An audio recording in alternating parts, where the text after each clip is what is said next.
Welcome to Masha એચીવર્ડ. ચાલો આજે સીધી જ વાત પર આવીએ.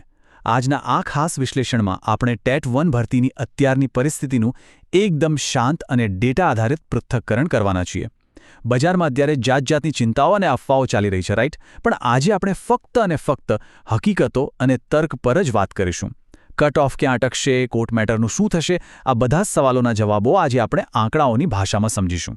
11,000 વિચારો, આ ખાલી કોઈ આંકડો નથી. આ તમારા માટે એક બહુ મોટી તક છે. જો આપણે અગાઉના વર્ષોની સરખામણી કરીએ ને તો આટલી મોટી સંખ્યામાં જગ્યાઓ આવવી એ એક ઐતિહાસિક બાબત છે. અત્યારે ડરવા કરતાં ખરેખર તો ઉત્સાહ હોવો જોઈએ, કારણ કે વર્ષોની મહેનત પછી આ એવો ગોલ્ડન ચાન્સ છે જ્યાં સિલેક્શન થવાના ચાન્સીસ પહેલાં કરતાં ઘણા વધી ગયા છે. તો ચાલો ફટાફટ જોઈ લઈએ કે આજે આપણે કયા મુદ્દા કવર કરવાના છીએ. સૌથી પહેલાં 11,000 ભરતીનું મહત્વ સમજીશું, પછી ભૂતકાળના વલણોનું વિશ્લેષણ કરીશું, ત્યારબાદ કેટેગરી મુજબ શક્યતાઓ શું છે એ જોઈશું, પછી તમારા મૂંઝવતા પ્રશ્નો એટલે કે ઓછા માર્ક્સ અને કોર્ટ મેટર વિશે વાત કરીશું, અને છેલ્લે જોઈશું ઉમેદવારો માટેની બેસ્ટ રણનીતિ. તો શરૂઆત કરીએ વિભાગ 1 થી 11,000 ભરતીનું મહત્વ. અહીં આપણે વાસ્તવિક સ્પર્ધાને સમજવાની છે. જુઓ, એક બહુ સીધું ગણિત સમજવા જેવું છે. કાગળ પર તમને દેખાશે કે હજારો ફોર્મ ભરાયા છે અને એ જોઈને સ્પર્ધાનો પહાડ હોવાનો ભ્રમ ઊભો થઈ જાય છે. પણ સાચું કહું, કુલ અરજદારોની સંખ્યા એ તમારી વાસ્તવિક સ્પર્ધા ક્યારેય હોતી જ નથી. ફોર્મ ભરનારા તમામ લોકો તમારી સીટના સીધા દાવેદાર નથી હોતા. ફિલ્ટરેશન પછી તો વાસ્તવિક સ્પર્ધા ખરેખર ઘણી ઓછી થઈ જાય છે. આ આખી પ્રોસેસને તમે એક ગળણી એટલે કે ફનેલની જેમ વિચારો. ઘણા અરજદારો તો વયમર્યાદાના નિયમોને કારણે જ આપોઆપ સ્પર્ધામાંથી બહાર થઈ જાય છે. બીજું એક બહુ મોટો વર્ગ એવો છે જે પહેલેથી જ ક્યાંક નોકરીમાં છે અને એ લોકો માત્ર પોતાનો મનપસંદ જિલ્લો મેળવવા માટે જ ફોર્મ ભરતા હોય છે. તો આ બધા કારણોસર તમારી સીધી સ્પર્ધા ગળાઈને ઘણી ઓછી થઈ જાય છે અને કટ ઓફ ધાર્યા કરતાં હળવું બને છે. આ એક બહુ મોટો રાહતનો શ્વાસ છે, ખરું ને? હવે વાત કરીએ વિભાગ 2ની, ભૂતકાળના વલણોનું વિશ્લેષણ. ભવિષ્યનો અંદાજ લગાવવા માટે ભૂતકાળ પર નજર કરવી જ પડે. આંકડાઓ પર નજર કરીએ તો પિક્ચર એકદમ ક્લિયર થઈ જશે. પહેલાં જ્યારે 5,000ની આસપાસ જગ્યાઓ હતી ને ત્યારે મેરિટ ઘણું ઊંચું હતું અને સ્પર્ધા એકદમ ટફ હતી. પણ અત્યારે સીધી 11,000 જગ્યાઓ છે, એટલે કે બમણા કરતાં પણ વધુ. જ્યારે ખાલી જગ્યાઓમાં આટલો મોટો ઉછાળો આવે ત્યારે સાદું ગણિત પણ કહે છે કે મેરિટ નીચે જવાનું જ છે, જે નવા ઉમેદવારો માટે એક લિટરલી બહુ મોટી તક લઈને આવે છે.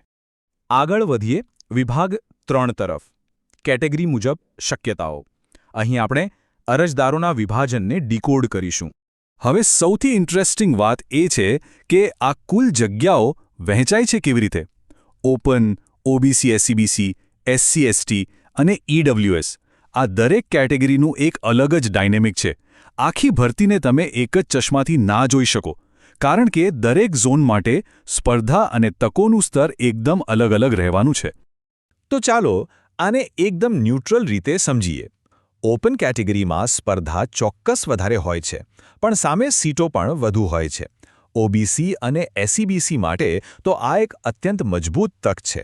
રોસ્ટર મુજબ જોઈએ તો એસસી અને એસટી ઉમેદવારો માટે પણ બહુ સારી સંભાવનાઓ છે અને ઈડબ્લ્યુએસ હવે ધીમે ધીમે એક ગ્રોઈંગ ઓપોર્ચ્યુનિટી ઝોન બની રહ્યો છે. કહેવાનો અર્થ એટલો જ છે કે તમારો સ્કોર કદાચ થોડો ઓછો હોય તો પણ નિરાશ થવાની કોઈ જ જરૂર નથી.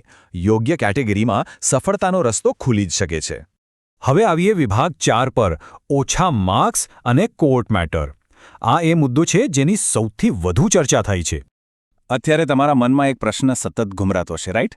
કે મારા માર્ક્સ ઓછા છે તો મારું શું થશે? જુઓ, આ ચિંતા બિલકુલ વ્યાજબી છે. આટલી મહેનત પછી ધાર્યો સ્કોર ના આવે એટલે ટેન્શન તો થાય જ, પણ ખાલી ચિંતા કરવાથી કંઈ નહીં થાય. આપણે એ સમજવું પડશે કે આખી ભરતી પ્રક્રિયા પ્રેક્ટિકલી કઈ રીતે આગળ વધે છે. તો આખી પ્રક્રિયાના તબક્કાઓ સમજો. પહેલા ફેઝમાં ફાઇનલ લિસ્ટ જાહેર થાય, પછી બીજા ફેઝમાં આવે ડોક્યુમેન્ટ વેરિફિકેશન, અને અહીં બહુ મોટી ઉથલપાથલ થાય, કારણ કે ઘણા ઉમેદવારો ગેરહાજર રહે અથવા બીજે નોકરીમાં જોડાઈ ગયા હોય. પછી ત્રીજા ફેઝમાં વેઇટિંગ લિસ્ટ સક્રિય થાય અને ચોથા ફેઝ સુધીમાં એટલે કે ત્રીજા રાઉન્ડ સુધી પહોંચતા મેરિટ સ્વાભાવિક રીતે જ ઘણું નીચે આવી જાય. તો આ એક લાંબી પણ આશાસ્પદ સફર છે. અને હા, આ કોર્ટ કેસવાળી અફવાઓથી તો બિલકુલ બચજો. બજારમાં એવી વાત ઓળે છે કે કોર્ટ કેસ થાય એટલે ભરતી સીધી રદ. પણ હકીકત એ છે કે કાનૂની અરજીઓ પેન્ડિંગ હોય છતાં સત્તાવાર પ્રક્રિયા મોટાભાગે ચાલુ જ રહેતી હોય છે. અંતિમ અસર તો સત્તાવાર નિર્ણયો જ નક્કી કરે. એટલે આ બધી વાતો સાંભળીને ગભરાવાની કોઈ જ જરૂર નથી. પ્રોસેસ એના ટાઈમે આગળ વધવાની જ છે. અને અંતે વિભાગ 5 ઉમેદવારો માટે રણનીતિ. જે વસ્તુ આપણા હાથમાં જ નથી એની ચિંતા કરવા કરતાં ચાલો એ જોઈએ કે આપણે આજે શું કરી શકીએ છીએ. તો અત્યારે તમારું એક્શન પ્લાન શું હોવો જોઈએ? એકદમ સિમ્પલ છે. પહેલું સ્ટેપ, તમારા બધા જ જરૂરી ડોક્યુમેન્ટ્સ રેડી રાખો. બીજું સ્ટેપ, જો કેટેગરીના કોઈ સર્ટિફિકેટ રિન્યૂ કે અપડેટ કરાવવાના બાકી હોય તો આજે જ કરાવી લો. ત્રીજું સ્ટેપ, ફાઇનલ રોસ્ટર આવે ત્યાં સુધી ધીરજ રાખો. અને ચોથું, સૌથી અગત્યનું સ્ટેપ, બેકઅપ તરીકે બીજી એક્ઝામ્સની તૈયારીઓ ચાલુ જ રાખો. આ એકદમ સ્માર્ટ અને મેચ્યોર રસ્તો છે. આપણા સોર્સ મટીરિયલમાંથી એક બહુ જ સરસ વાત તારવવામાં આવી છે, જે મને પર્સનલી બહુ ગમી. ધીરજ રાખનાર ઉમેદવારો ઘણી વખત જીતે છે. સાચી વાત છે. આવી લાંબી ભરતી પ્રક્રિયાઓમાં જે હતાશ થયા વગર ધીરજ જાળવીને ટકી રહે છે ને, એ જ અંતે સફળ થાય છે. ખોટી ઉતાવળ કે ટેન્શનથી કોઈ રસ્તો નથી નીકળવાનો. તો આ બધું સમજ્યા પછી તમારા માટે મારો એક છેલ્લો સવાલ છે.